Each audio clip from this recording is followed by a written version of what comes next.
Peace. What's happening, good people? This gift here for Pay Us No Mind. And what I'm about to talk about right now is remixes and mixtapes. Because a lot of times, man, artists hit me up and they say, yo, man, I got this remix I'm about to do, man. You know, for my mixtape coming up. You know, I'm about to release it through this distributor. Which distributor you think is the best distributor? You know, I'm about to sign it up for Song Trust and Sound Exchange. And I'm like, whoa, whoa, whoa. You know, because it's a remix we're talking about here, right?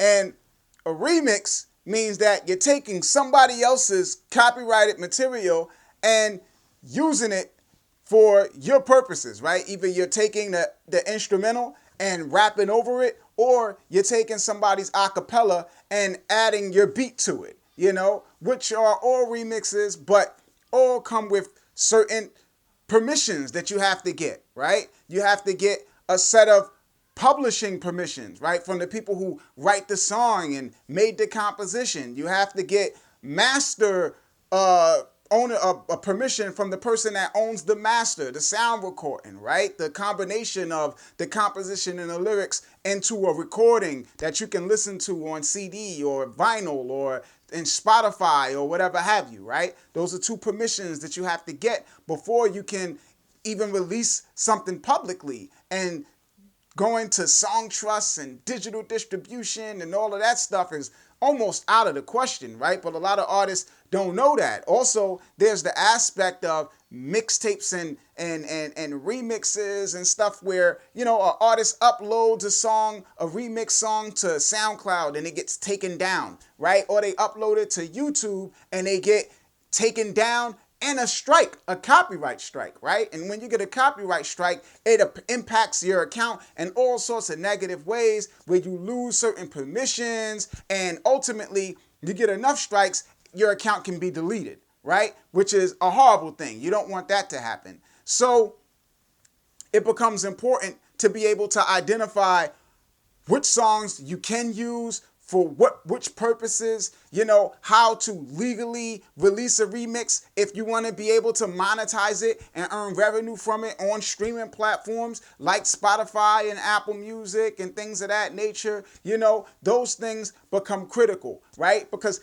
even with the copyright strike, some people won't strike your material, they'll just claim it and monetize it and stuff like that, which is okay if you're just doing it for promotional purposes and your objective isn't to make money, but just to get your name out there, right? So those things can work, but you want to know which songs are going to be claimed and which songs are going to give you a strike. You know, you got to want to know which songs on SoundCloud are going to get your account deaded, right? Which are going to result in a copyright strike on SoundCloud, which are going to result in a copyright strike on YouTube. You know, if you want to release your music on Spotify, Apple Music, etc., and earn revenue from it, how do you go about that? And all of that stuff, man, I decided to put into this guide, right? Guide to remixes and mixtapes and stuff, you know, where I talk about basically how to do all of these things, right? How to legally release a mixtape, how to not get around, but how to navigate, you know, when you are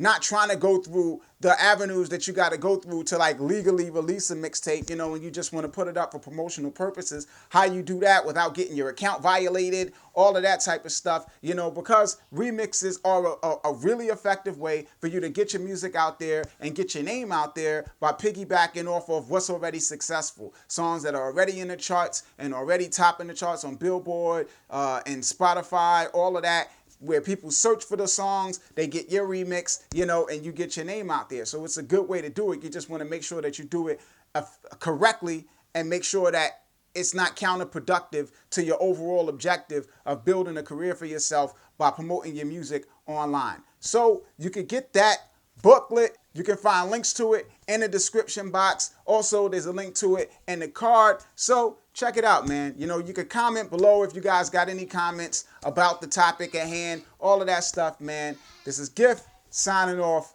Pay us no mind. Peace, good people. One.